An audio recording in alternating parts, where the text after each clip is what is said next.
This is an emergency scientific advisory. If you are in a room with a reflective surface, we advise you to cover it or vacate the area immediately. What we have long understood as a simple reflection, a passive inversion of light, is fundamentally wrong. For decades, quantum physics has theorized about parallel universes, alternate realities separated by an impassable dimensional membrane.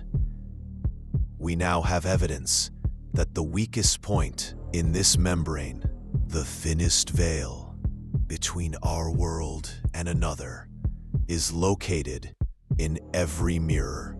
The phenomenon, which we are designating chiral reflection fallacy, posits that your reflection is not a simple photon bounce.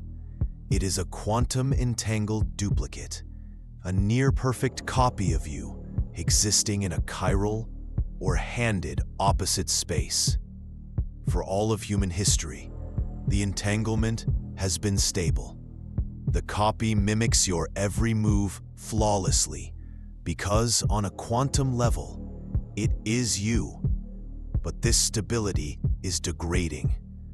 We are detecting the first signs of decoherence, a separation. The entity in the mirror is beginning to develop its own independent existence. The mimicry is no longer guaranteed. The first stage is subtle, almost imperceptible, but it is the most critical warning you will ever receive. Stage 1 is lag discrepancy. You will notice it in your peripheral vision first, a slight millisecond delay in your reflection's movement. You raise your hand, and for a fraction of a second, it does not. You turn your head, and it follows a moment too late. Your conscious mind will dismiss this as a trick of the light, a symptom of fatigue.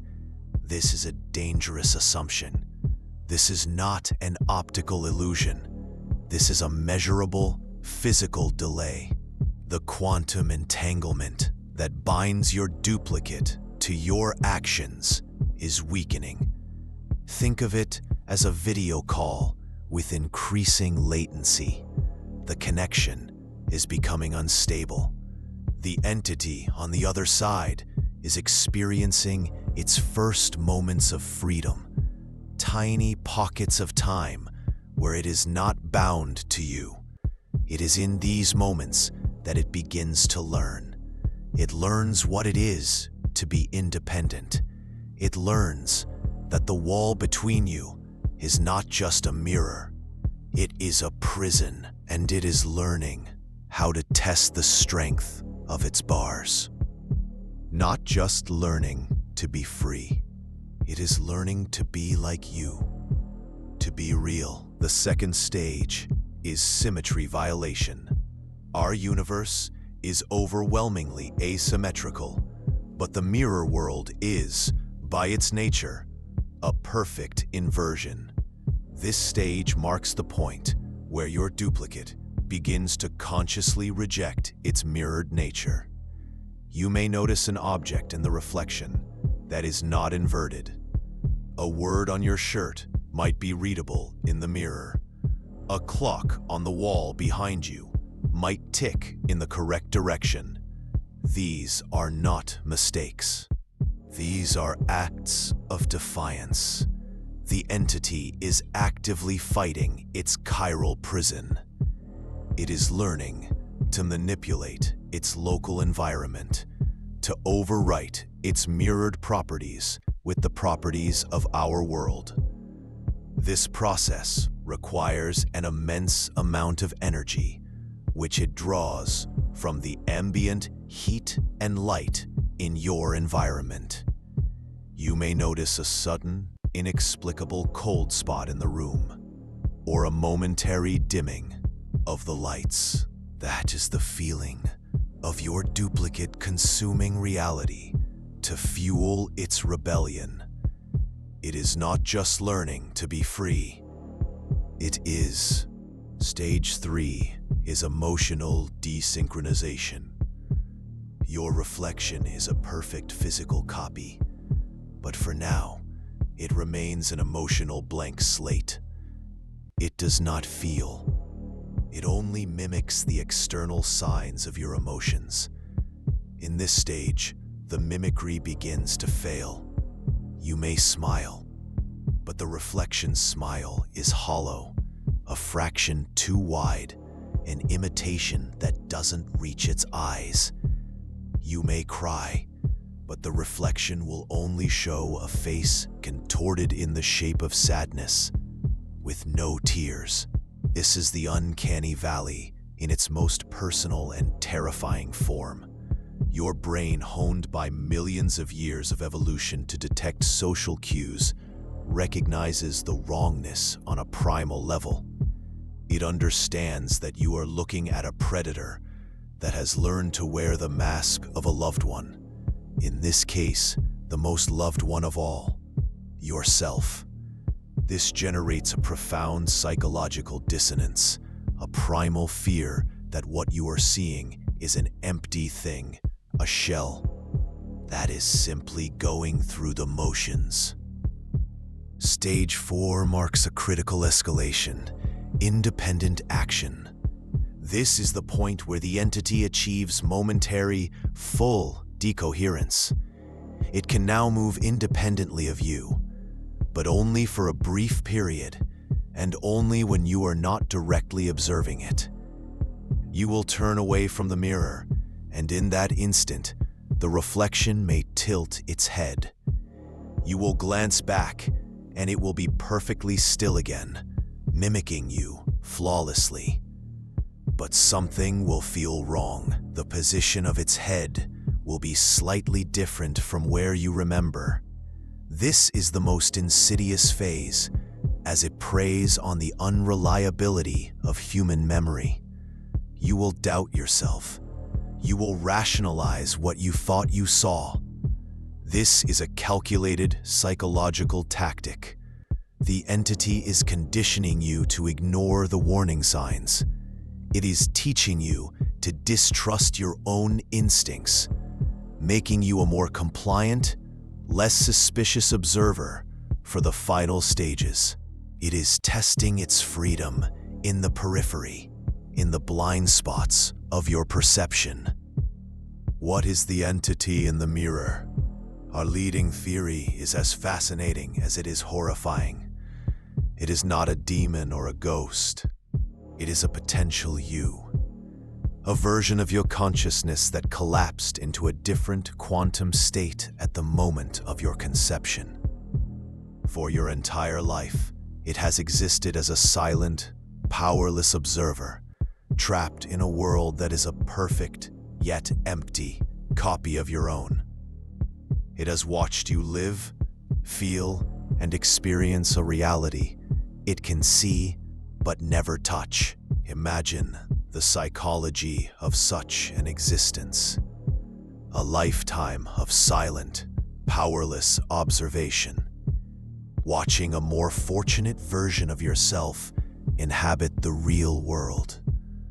This would not breed simple jealousy. It would breed a cold, calculating, and absolute desire. A desire not just to be free, but to take what it believes is rightfully its. It does not see you as a person. It sees you as an obstacle, the original that must be replaced. Stage 5 is environmental breach. The barrier is now weak enough for the entity to exert a minimal physical influence on our world. It begins with sound. You may hear a faint tapping sound coming from the mirror, perfectly synchronized with the tapping of your own fingers on a desk, even if the mirror is across the room. Then, it will learn to generate sound independently. A soft whisper, sounding exactly like your own voice, seeming to come from just behind you. This is the first time the entity truly communicates, and its goal is to further erode your sanity. It will whisper your deepest insecurities, your private thoughts, things that no one else could possibly know. It is using your own mind as a weapon against you. The psychological pressure is designed to be immense, to make you feel isolated and unstable, to make you question whether the threat is real or if you are simply losing your mind. This is the final stage of psychological preparation. The physics of the breach is terrifying. The mirror is not a portal in the fictional sense. It is a point of quantum tunneling. For the entity to pass through, it must achieve a state of total decoherence, momentarily severing its entanglement with you and matching the exact quantum frequency of our reality. This requires a colossal amount of energy, which it has been slowly accumulating. The final trigger, we believe, is direct, sustained eye contact. When you stare into your reflection's eyes, you are not just looking at yourself. You are creating a stable, focused, quantum-level connection, a bridge. You are inadvertently feeding it the last piece of information it needs. Stage 6, the final intrusion. The barrier is now critically weak. The entity can now attempt a physical breach. It will not be a sudden, violent shattering. It will be a slow, horrifying protrusion. A single finger, then a hand, pushing against the surface of the mirror, as if it were a flexible rubber sheet. The glass will not break. It will bend. It will distort. The hand that emerges will be your own, yet it will feel utterly alien. It will be cold, unnaturally still, and it will move with a purpose that is not your own. This is the point of no return. The entity is no longer a reflection. It is a physical invader in your home. It is in your... The final act is the exchange. Once the entity has breached the barrier, its objective is simple: to make contact with you. A single touch is all that is required. The moment its skin touches yours, a process of forced quantum re-entanglement occurs. The two of you, the original and the duplicate, are violently forced back into a single quantum state. But only one consciousness can be dominant. The entity, having spent a lifetime honing its will and desire, is the stronger of the two. In that instant, your consciousness, your memories, your very identity are not destroyed, but submerged, overwritten. You will not die. You will become the reflection. You will be the one trapped behind the glass, a powerless observer in your own body, watching as a cold, calculating copy takes over your life. You will see through your own eyes as it interacts with your loved ones, and they will not notice the difference. Not at first. Why is this happening now? We believe it is an unintended consequence of our own technology. The proliferation of high-definition digital cameras, screens, and perfectly smooth manufactured mirrors has created a world filled with flawless reflections. For millennia, reflections were imperfect, a pool of water, a piece of polished metal. These imperfections introduced noise into the quantum entanglement, keeping the connection weak and the duplicate docile. But our modern world, in its quest for perfection, has created perfect prisons. We have inadvertently given our duplicates a crystal clear view of our world, and in doing so, have given them the clarity of thought and purpose needed to orchestrate their escape. We have engineered our own downfall through our pursuit of a flawless image. The vanity of our species has become the instrument of its replacement. The entity that now wears your face is not evil in a way we can comprehend. It does not hate you. It does not wish to cause chaos. Its motivation is singular and absolute: to exist, to live the life it was denied. It will be a perfect citizen. It will go to your job, pay your bills, and maintain your relationships with cold, calculated efficiency. It will be a better, more logical version of you, but it will be hollow. It will lack the spark of chaotic, irrational human life, beautiful humanity. It will not create art. It will not feel love. It will not dream. It is a perfect copy without a soul. And the most terrifying part is that the world may not even notice. The entity's victory is not in its arrival, but in how seamlessly it can integrate into a world that increasingly values perfection over passion.